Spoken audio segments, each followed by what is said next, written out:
Let's break down market failures in a more conversational way.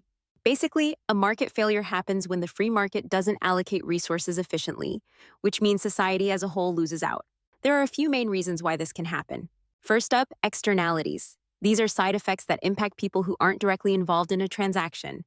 Think of pollution from a factory. Nearby residents suffer, but the cost of that pollution isn't included in the price of the factory's products. On the flip side, things like vaccines benefit more than just the person getting the shot, but the market might not supply enough because those extra benefits aren't factored in.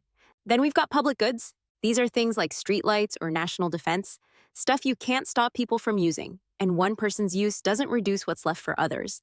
The problem is, if everyone expects someone else to pay for these, the market won't provide enough, so the government usually steps in. Market power is another issue. If a company has a monopoly or a few companies dominate, they can jack up prices and restrict supply, which isn't great for consumers or efficiency.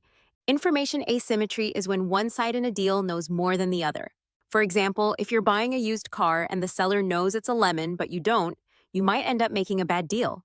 This kind of imbalance can lead to problems like adverse selection and moral hazard. Finally, there are incomplete markets. Sometimes there are goods or services people want, but the market just doesn't provide them, maybe because it's too risky or costly to get started. So, how do we fix these issues?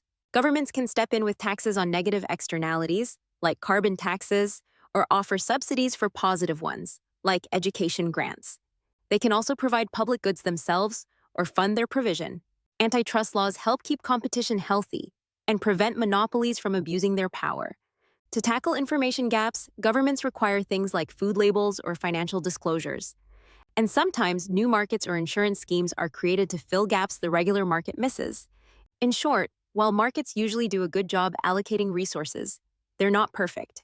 Knowing where and why they fail helps policymakers step in with solutions that make things work better for everyone.